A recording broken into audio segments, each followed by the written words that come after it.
Bienvenue au 19h30 de Congo 26 Télévision. D'abord, les principaux titres de ce journal. Voilà tout pour l'ossature de cette édition. À présent, le développement. Le nouveau médiateur du conflit RDC-Rwanda, Faure Gnassingbé, désigné par l'Union africaine, est arrivé hier, mercredi, à Kinshasa en visite officielle. Le président togolais a échangé avec son homologue Félix Tshisekedi sur le contour du processus Luanda-Nairobi. Les détails avec Steve Boniemé. Après cet échange, aucune déclaration n'a été faite jusqu'à présent par les nouveaux médiateurs sur la continuité du dossier agression rwandaise contre la République démocratique du Congo, piloté jadis par son prédécesseur, l'Angolais, Joao Lourenço. A souligné que jusque-là, malgré les efforts consentis en vue de mettre ensemble le gouvernement congolais et celui du Rwanda, aucun consensus de paix n'est déjà trouvé. L'armée rwandaise et ses supplétifs du M23 poursuivent le massacre des Congolais. Les conseils des Nations Unies siégeant sur la situation sécuritaire dans l'Est du pays semblent avoir échoué au regard du non-respect de la résolution 2773.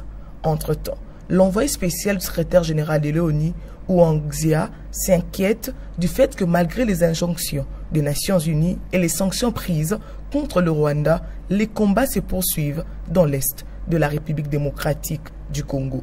Sur cette question, l'opinion nationale est en droit de douter de toute solution venant des instances internationales. Pour certains, quand la voie diplomatique échoue, il y a urgence de faire parler les langages des armes. Malgré la résolution 2773, l'attente, l'inertie et la poursuite des violences persistent dans les parties occupées par l'armée rwandaise en RDC. Tel est le ras-le-bol de Kinshasa exprimé mercredi lors du Conseil de sécurité de l'ONU au regard des exécutions sommaires, enlèvements et enrôlements forcés, fruit des actions de l'armée rwandaise et ses supplétifs AFC M23. La chef de la diplomatie congolaise en a appelé à des mesures claires, concrètes et à l'urgence humanitaire car selon elle, cette résolution ne doit pas être une lettre morte. Suivez-la. Depuis l'adoption de la résolution 2773, 54 jours se sont écoulés, marqués par l'attente, l'inertie et la poursuite des violences. Sur le terrain, rien n'a changé. Les violations persistent, les tensions s'aggravent et la paix demeure hors de portée. Le dernier rapport du secrétaire général est sans équivoque. Les aéroports de Goma et de Bukavu restent sous le contrôle effectif du M23 et des RDF. Dans les zones occupées, les exécutions sommaires, enlèvements, enrôlements forcés et atteintes aux droits fondamentaux se multiplient. Une dérive plus grave encore s'installe, l'imposition d'un ordre politico-juridique parallèle fondé sur la force au mépris de l'autorité souveraine de l'État congolais. À cette dynamique de prédation politique et militaire s'ajoute une autre urgence tout aussi tragique, la crise humanitaire. Comme l'a souligné le secrétaire général dans son rapport, ainsi que la directrice exécutive de l'UNICEF, elle a atteint un seuil critique. Plus d'1,5 million de nouveaux déplacés, des zones entières inaccessibles et une intensification des attaques contre les camps de déplacés et les centres de soins. Parallèlement, les coupes budgétaires imposées aux agences humanitaires du système des Nations Unies compromettent gravement les capacités d'intervention. Les besoins explosent, les ressources s'effondrent et l'espoir s'efface. C'est un appel solennel que nous lançons à la communauté internationale. L'urgence humanitaire en République démocratique du Congo ne peut plus attendre. Il en va de notre devoir moral, mais aussi de la stabilité régionale. Les flux de réfugiés vers les pays voisins fragilisent les écosystèmes sociaux déjà précaires et nous devons le dire avec lucidité. Le retour des déplacés et des réfugiés dans un contexte d'occupation prolongée et de tentatives de repopulation imposée est une question hautement sensible. Elle touche à la cohésion sociale et à la mémoire des territoires. Mal gérée, elle deviendra un terreau fertile pour des conflits futurs. Et oui, la situation sécuritaire et humanitaire dans l'Est du pays demeure critique malgré les efforts diplomatiques entrepris jusque-là. Une sombre réalité avec un afflux important des réfugiés qui pousse les États-Unis d'Amérique à être favorables pour toute coordination des initiatives en faveur de la stabilité et la paix en RDC. Écoutez son représentant lors de la dernière réunion du Conseil de sécurité de l'ONU. Nous condamnons fermement les violences qui se poursuivent, commises notamment par le M23. Nous exhortons toutes les parties à cesser immédiatement les hostilités et à demander des comptes à ceux qui se seraient rendus coupables de violations de droits humains. La résolution 2723 appelle le M23 à se retirer de tous les territoires que ce groupe contrôle. Le Rwanda doit cesser de soutenir le M23, retirer toutes ses troupes de la RDC. Nous sommes encouragés par le retrait de Walikale du M23 et des groupes des forces de FDLR. La souveraineté et l'intégrité territoriale de la RDC doivent être respectées. Nous appelons tous les pays de la région à également respecter ces principes. Nous nous sentons encouragés par la volonté de la RDC de reprendre et pour parler. Un processus africain cohérent reste la voie la plus viable pour parvenir à une solution durable et nous espérons que les bons offices des Nations Unies, le large mandat qui a été établi et l'excellente connaissance institutionnelle de la région du Grand Lac permettront de soutenir ces initiatives de paix. Grâce à une coordination entre mécanismes régionaux et de l'ONU, cela est nécessaire pour éviter tous les doublons. Nous rejetons tout ce que feraient les partis pour retarder la mise en œuvre de leurs engagements ou qui consisterait à détourner l'attention de la communauté internationale qui cherche à éviter une escalade. Il faut aider les organisations régionales qui œuvrent à la paix. 12 années depuis son adoption, l'accord cadre pour la paix, la sécurité et la coopération n'est toujours absolument pas pleinement appliqué. Son objectif principal n'est toujours pas atteint et nous le constatons à cause des cycles de violence, par le biais des cycles de violence qui se répètent dans la région. Les États-Unis restent engagés à contribuer à mettre fin à ce conflit. Élargir la diplomatie parlementaire dans la région en intensifiant le processus du dialogue entre Africains et dans les pays où la situation l'exige. Mettre en route une mission de la région Afrique de l'APF à Kinshasa et Kigali. Voilà entre autres les décisions issues des travaux de la 16e conférence de l'Assemblée parlementaire de la francophonie tenue du 15 au 16 avril à Brazzaville. Plus de détails avec notre correspondant Gublès Seydou. Plusieurs délégations de parlementaires de plus d'une quinzaine de pays et des organisations sous-régionales de l'Afrique du Centre et de l'Ouest ont pendant 2 jours pris part à la 16e conférence des présidents d'assemblée et de section de la région Afrique de l'Assemblée parlementaire de la francophonie. Ces assises de Brazzaville ont permis aux participants d'activer la diplomatie parlementaire tout en consolidant la démocratie et en garantissant les droits humains. Bon nombre de dossiers ont été sur la table des délégués, notamment la situation politique et sociale dans l'espace francophone africain.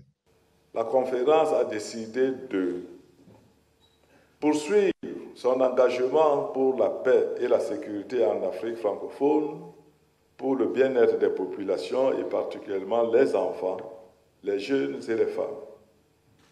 Soutenir la désignation de son Excellence Faure Essozima Gnassingbé, président de la République du Togo, en tant que médiateur de l'Union africaine dans le conflit à l'est de la République démocratique du Congo.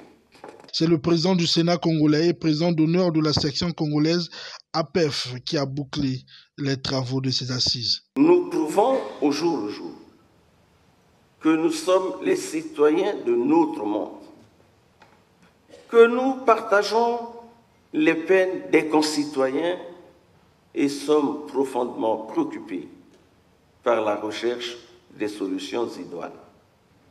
En effet, au sein de la PEF, nous restons déterminés à renforcer et à intensifier la diplomatie parlementaire afin d'accompagner nos exécutifs à éteindre les feux qui obèrent l'avenir de nos peuples.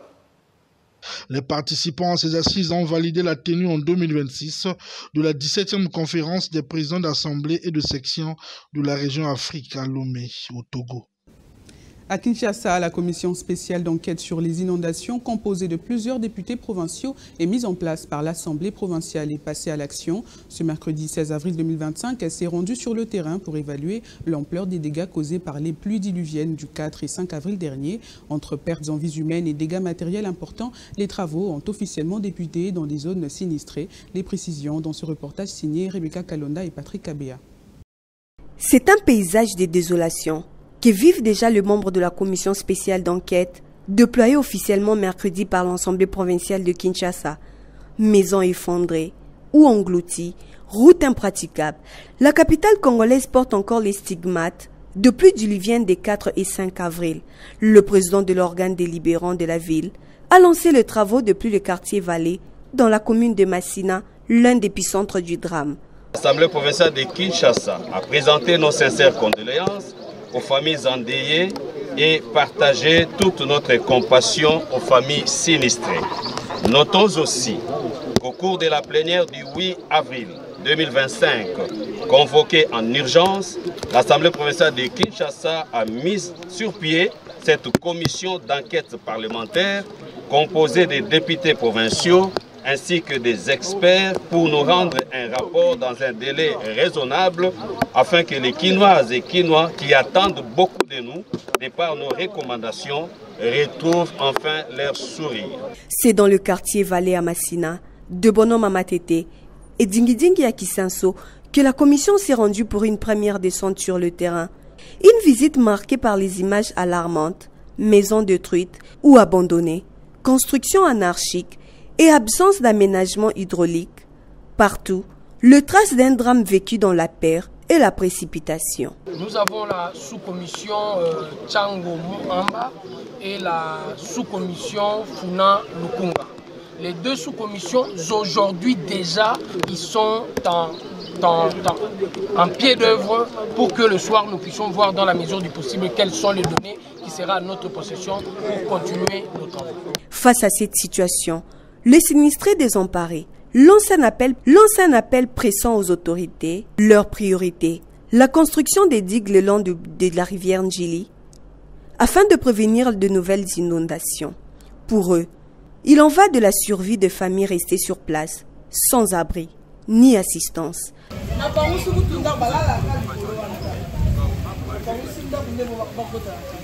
Au cours de cette descente sur les terrains, la commission a vécu les décès d'un sinistré, ajoutant à l'émotion et à l'urgence d'une intervention concrète.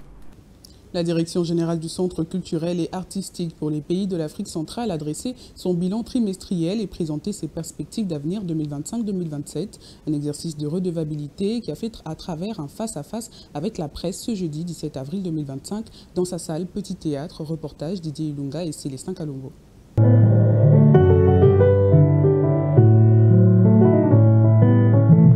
C'est par la projection des extraits des films que ces face-à-face avec la presse a débuté. Omni, la gestion du centre culturel et artistique pour le pays de l'Afrique centrale par les comités Baloufou, 3 mois après. Les centres, à la date de son inauguration, donc le 14 décembre dernier, était toujours en rodage. Et il est toujours. Parce que une salle comme celle-ci, on ne la met pas en activité sans avoir fait les tests, qui sont des tests d'acoustique, des tests de résonance et d'électromagnétisme. C'est des choses assez particulières pour comprendre l'utilisation que nous allons faire de cette salle. Écrivain, cinéaste, enseignant et maître des arts, le directeur général Baloufou Bakupa Koninda a dressé les bilans trimestriels des activités déjà organisées par son centre, doté de la mission de promotion, de l'éducation et de la culture. Il a profité de l'occasion pour présenter les perspectives d'avenir. Pour le moment, vous voyez par exemple qu'on n'a pas encore de site internet parce que dès le départ, les sites web étaient étaient aux mains du cabinet de Madame la ministre de la Culture. Et puis quand nous l'avons récupéré, nous nous sommes rendus compte que c'était du PHP, pour ceux qui connaissent comment on travaille sur un site internet. Les PHP, c'est l'application pour faire des blogs. Et ce n'était pas notre capacité, donc il a fallu tout reprendre à zéro.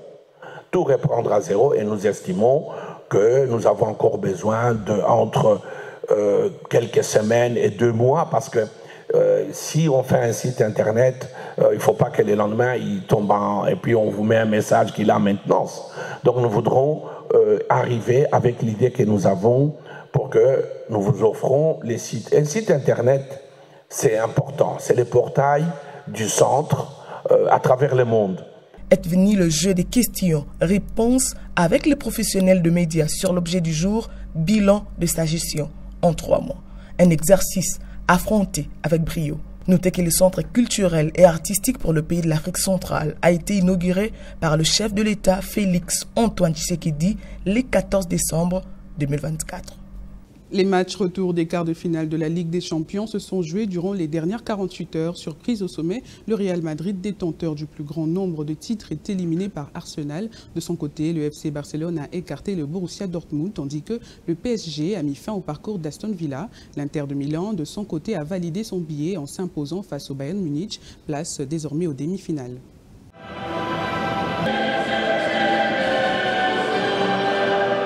Les amoureux du ballon rond ont assisté à 4 matchs retour où les tenants du titre, le Real de Madrid, a été éliminé de la compétition, battu à 2 reprises par Arsenal sur un score cumulé de 5-1 en faveur de Gunners. Par contre, Barça, ou l'Inter Milan, qui avait déjà créé sensation en minutes, a gagné 2-1. Il s'est justement contenté d'un match nul, 2 buts partout à domicile.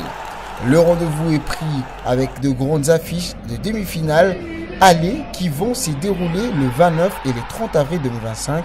À la une, Barça recevra Inter de Milan et le PSG jouera Arsenal. C'est la fin de ce journal. Si vous nous avez pris en cours de diffusion, je vous rappelle les principales articulations. Merci de votre sympathique attention. Restez en compagnie de programmes de Congo 26 Télévision.